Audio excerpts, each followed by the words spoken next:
There is a thing most people do not know about the person flying their airplane, and I'm going to tell you, because it is the whole heart of this story.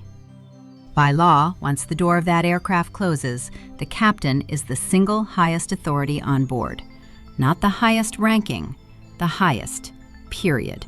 Higher than any chief executive in first class, higher than any senator, any celebrity, any billionaire who has never once in his life been told no. On that airplane, the captain's word is final, and there is no one to appeal to, because the captain is the appeal. I have known this every day for 20 years, the way you know your own name. And one afternoon, a very important man who had decided I could not possibly be a real captain found out, in front of a whole airplane full of people, exactly how real and how final my word was. My name is Gwendolyn Pierce. People call me Captain Pierce, and they have earned the right to, because I earned the right to be called it. I am 52 years old. I fly for one of the largest airlines in this country, and I have been a captain in command of the aircraft for longer than some of my first officers have been alive. Before that, I flew for the United States Air Force. I have landed airplanes in weather that would make most people kiss the ground, in places I am not allowed to talk about, and I have done it calmly, every time, because calm is the entire job. People think flying is about being brave. It is not about brave. Brave is for people who are scared and do the thing anyway, and you do not want a scared person flying your airplane. Flying is about calm, and calm is not a feeling you are born with. It is a decision you make over and over, a discipline you build like a muscle. I have had an engine fail on me at the worst possible moment, low and slow and heavy, the kind of thing that sometimes ends up on the news. And the thing that saved every soul on that aircraft was not courage. It was that my heart rate did not move. My hands did exactly what 30 years had trained them to do, in order, without hurry, while a quiet part of my mind stood back and watched the whole thing the way you would watch a problem written on a chalkboard. We landed. Most of the people on board never even knew how close it had been. That is the job. The job is to be the calmest person in the sky, so the 200 people who are quietly terrified can fall asleep, trusting that somebody up front is not. You cannot fake that. And it has nothing on God's earth to do with whether the person doing it is a man. And still, after all of that, there are people who take one look at me walking up the jet bridge in my uniform and assume I am there to bring them a blanket. Before I go on, let me ask the people listening to me tonight one thing, and I will read your answers. Have you ever stood in a role you earned, a position you bled for, and had a stranger look right past you and ask to speak to the person actually in charge, never once imagining it was you? Tell me in the comments where it happened: the hospital, the office, the courtroom, the shop, the cockpit. Because I have a feeling tonight is going to fill up with people who have spent their whole lives being mistaken for the help in a kingdom they built and command. And I want every one of you in this room with me. Now let me tell you how a girl who grew up on the wrong side of an airport fence came to hold 4 gold stripes on her sleeve. My father was a mechanic. He worked at a little airfield, turning wrenches on small planes for men who could afford to own them. And he was the best mechanic that field ever had. And he never once, in his whole life, got to sit in the seat.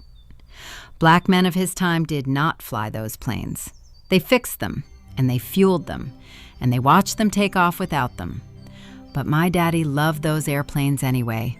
Loved them the way you love something that will never quite love you back. And on his days off, he would take me out to the end of the runway, and we would sit on the hood of his truck, and he would name every aircraft as it climbed.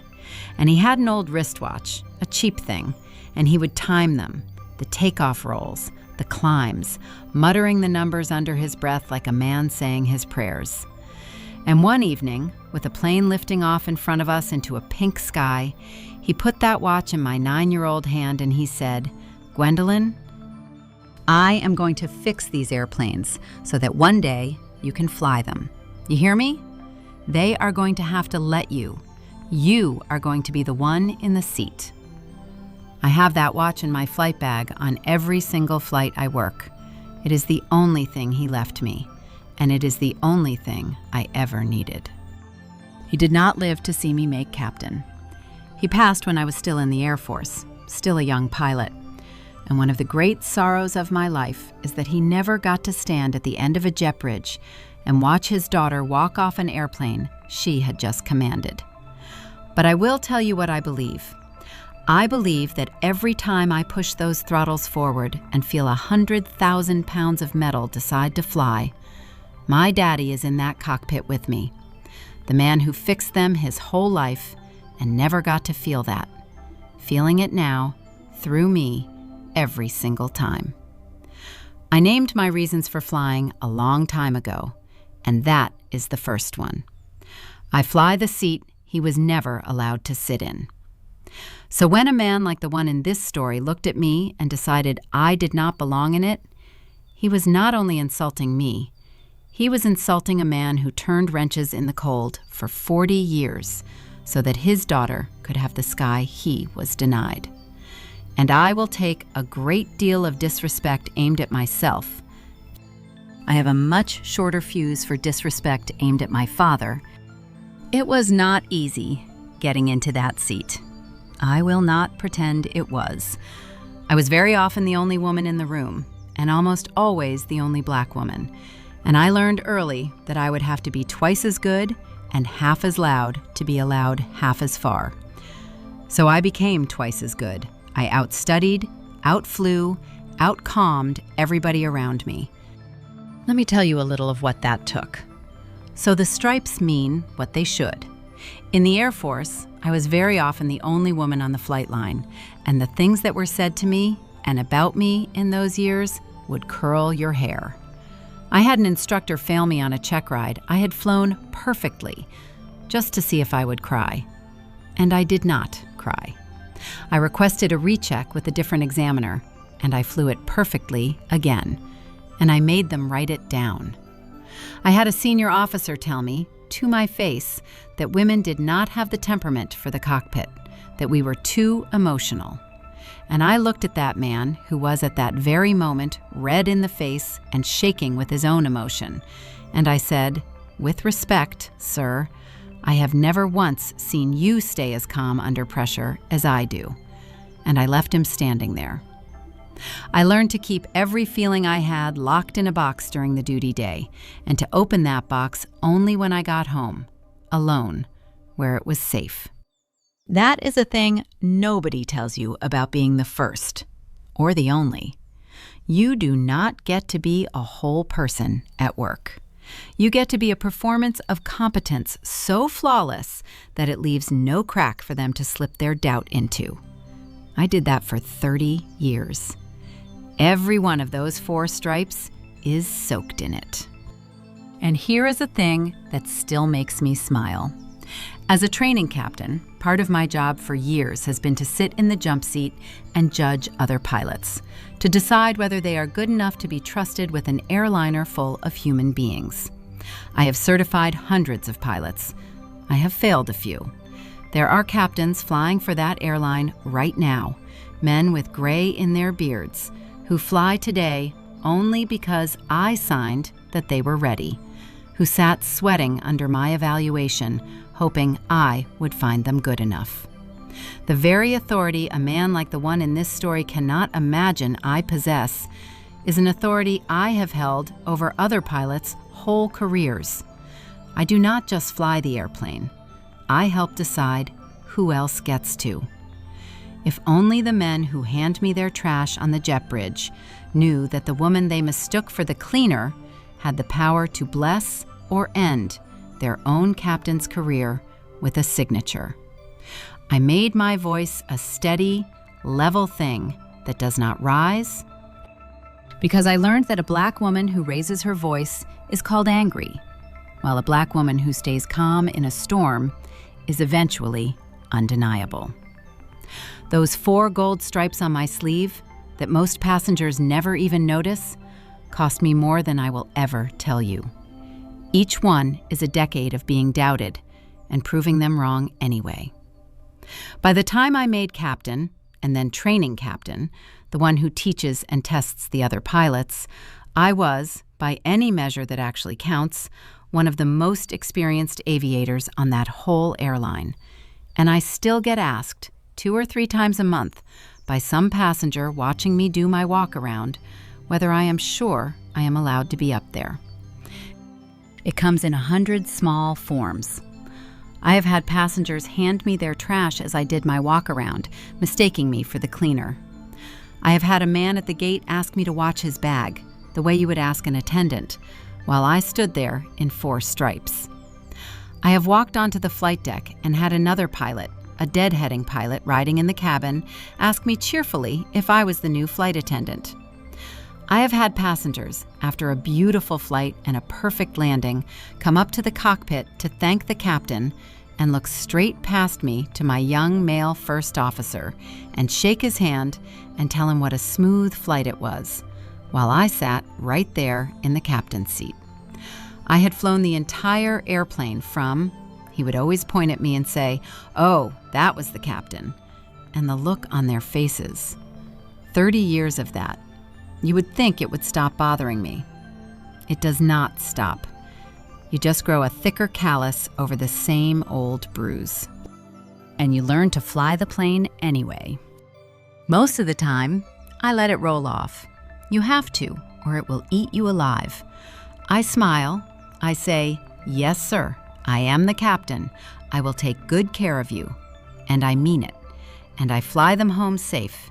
And I do not let the smallness of strangers get into the cockpit with me, because the cockpit is sacred, and there is no room in it for anybody's foolishness, including my own. There is a thing I do before every single takeoff that no passenger ever sees. After the checklists are done, after I have lined us up on the runway and we are cleared and the engines are spooling up, in the 2 or 3 seconds before I release the brakes, I put my hand on my father's watch in my flight bag, and I say a few words, quiet, just to myself. "Lord, let me bring them all home. Every soul behind me. Let my hands be steady and my mind be clear, and let me set every one of these people back down safe with the people who love them." Then I let go of the brakes, and we fly. I have done it 10,000 times. It takes about as long as a single heartbeat, and it is the most important thing I do all day, and it is just between me and my daddy and God. For 20 years, that was my way. Absorb it, smile, fly the plane. And it worked. Until the afternoon I met Gordon Brandt, and I learned that there is a point past which absorbing it is no longer strength. It is just surrender, wearing the costume of grace. Gordon Brandt was a big man in an expensive suit, the kind of frequent flyer who has been told he is important so many times that he has come to believe the world owes him a smooth ride. I was standing at the front of the aircraft that afternoon, by the cockpit door, greeting passengers as they boarded, which I like to do because I want them to see the face of the person they are trusting with their lives. And Gordon Brandt came down that jet bridge, and he looked at me, in my uniform, with my 4 stripes and my wings and my hat, and he did the arithmetic that men like him do, and he stopped, and he frowned, and he said, loud enough for half the cabin to hear, "Are you the pilot?" I said, "I'm the captain, sir. Welcome aboard."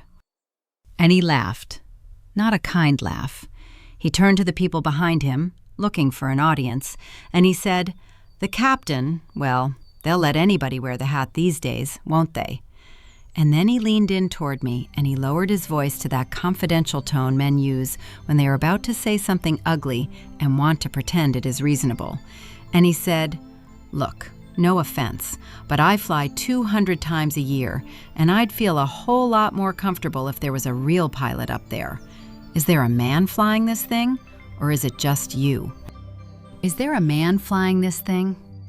Now I want to tell you about the silence in that cabin, because everybody heard it. The passengers who were already seated went still. My flight attendants went still. And I felt the old familiar heat start up the back of my neck, the heat I have spent 30 years swallowing, and I felt my mouth start to form the old familiar shape, the smile, the yes sir, the let me make this comfortable for you, because that is what I had always done. Smooth it over. Do not be the difficult one. Do not give the airline a reason to have a conversation with you about your attitude. Just get this man into seat 2C and close the door and fly the plane and let it go, the way you have let 1,000 of them go. And I want to be honest with you about why that instinct is so strong. Because it is not weakness. It is a hard-won wisdom of survival. A black woman in a uniform who pushes back on a powerful white man in front of a cabin full of phones is taking a real risk. And we both know it. He gets to be the reasonable one, merely concerned about safety. I get to be the angry one, the one with the chip on her shoulder, the one whose attitude gets written up and put in a file. I had watched it happen to other women. I had spent a whole career making myself unimpeachably pleasant, precisely so that no one could ever pin that word on me. So the instinct to smile and absorb it was not cowardice. It was a strategy that had kept me employed and promoted for 30 years, and it had worked. And in that doorway, in that moment, I finally understood the true price of it. The price was that every young woman coming up behind me would have to pay it too. Because I had spent my whole career quietly teaching the world that this was the deal. That they could doubt us to our faces and we would smile and make them comfortable. I was so tired of paying that price. And I was done passing the bill to the babies behind me. And I almost did exactly that. What stopped me was two faces. The first was my first officer that day, a young woman, 26 years old, brand new, sharp as a tack.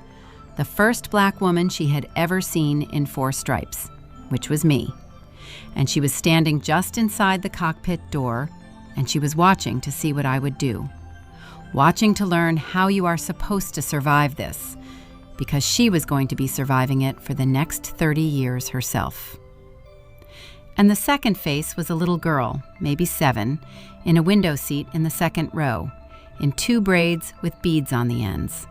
A little black girl flying somewhere with her mother. And she was staring up at me, at the stripes, at the hat, with her mouth a little open, the way I once stared at airplanes from the hood of my daddy's truck. She was watching too. And I understood, in that half a second, that if I smiled and swallowed it and made Gordon Brandt comfortable, I would be teaching both of those girls the exact lesson the world had spent 30 years trying to teach me, that our authority is a thing we hold quietly, apologetically, that must always make room for the comfort of a man who doubts us. And I decided, standing in the door of that aircraft, that I was done teaching that lesson. Not today. Not in front of that baby with the beads in her hair. I thought about my daddy in that half a second too. I thought about him sitting on the hood of that truck, timing the takeoffs of airplanes he was not allowed to fly. And I thought about what it would do to him to see his daughter, in the seat he dreamed for her, shrinking herself to make a man like this feel better about doubting her. My father did not fix airplanes for 40 years in the cold so that I could apologize for sitting in one. He fixed them so that I could fly. And there is a kind of disrespect you can absorb for yourself, and there is a kind you cannot absorb because it does not belong only to you. It belongs to everybody who sacrificed to put you where you are standing. This was the second kind. To swallow this one would have been to spit on my father's whole life. So I did not swallow it. So I did not raise my voice. I have never needed to. I looked at Gordon Brandt and I said, calm and clear and level, the voice I use in weather, "Sir, I am the captain of this aircraft. I have flown for the Air Force and for this airline for over 20 years. There is no one more qualified on this airplane to fly it than me. Now, I would be glad to have you aboard, but I am going to need you to take your seat." And a reasonable man would have been embarrassed and sat down, and that would have been the end of it. And I would have flown him home, and he never would have known how close he came. But Gordon Brandt was not interested in being reasonable. Being doubted by a black woman in a uniform had offended something deep in him, and he got louder. He said he wanted to speak to a supervisor. He said he was not going to fly with me, and that was his right. He said he paid good money, and he started, right there in the aisle, blocking the boarding, to make the kind of scene that a man makes when he has never once in his life faced a consequence. He told my flight attendant to get him whoever's actually in charge here. By now, the whole front of the airplane had turned around to watch. My lead flight attendant, a man who had flown with me for years, caught my eye, and I gave him the smallest shake of my head, the one that says, "I have got this. Stand by." Gordon Brandt was working himself up the way that kind of man does when he senses he is not getting the deference he believes he is owed, naming all the people he was going to call, the airline executives he golfed with, the lawyer he kept on retainer. He was so busy listing all the powerful men he knew that he never once stopped to consider that the most powerful person in his entire world, at that exact moment, the one person whose decision about his afternoon could not be overturned by any executive or any lawyer or any amount of money he had, was the calm woman in the hat standing 3 feet in front of him, waiting politely for him to finish. And that, right there, was his mistake, because he had said the magic words, and he had no idea what they meant. I let him finish, and then I said, still calm, still level, "Sir, you've asked to speak to whoever is in charge. I need you to understand something. On this aircraft, that is me. I am the final authority on this airplane, by federal law, and that is not a courtesy. It is a fact. And I have just made a determination, as the captain, that you are not in a fit condition to fly on this flight. So you are not going to be flying with us today. The agents are going to help you off the aircraft now." You should have seen his face. The arithmetic ran backwards. He had walked onto that plane certain that I was the least powerful person on it, the one who fetches, the one who accommodates. And he was discovering, in real time, in front of a full cabin, that I was, in the most literal and legal sense possible, the most powerful person he had encountered all day.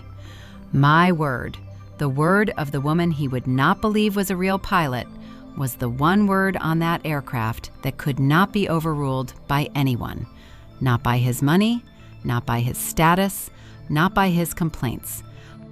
And I want to be very clear about something, because this is the part that matters most. The part that turned it from a feeling into a fact. I was not removing Gordon Brandt from that flight because he had insulted me. A captain cannot and should not put a man off an airplane simply for being rude, and I would not have. I was removing him because he had crossed a real and specific line. He had refused crew instructions. He was blocking the boarding. He was escalating in a way that, at 35,000 feet over the mountains, becomes a genuine safety problem. And the one thing I will never compromise, the only thing I truly answer to, is the safety of every soul on my aircraft. A disruptive passenger is not a personality conflict. It is a hazard, and I am the one, the only one, charged by law with keeping hazards off my airplane before we fly. So when I made that call, I made it as cleanly and as professionally as I have ever made a call in my life. And when the report was written, it was airtight, because it was simply true. He was not left behind for hurting my feelings. He was left behind for being exactly the kind of danger I am paid to keep out of the sky. The insult was just how he announced himself. He looked around for someone to appeal to, the way his kind always does. And there was no one, because the captain is the appeal, and the captain was me. The gate agents came, and they were professional and kind, and they walked Gordon Brandt back up the jet bridge, still sputtering about lawyers and letters. And I want to tell you, nobody on that airplane made a sound until that door had closed behind him.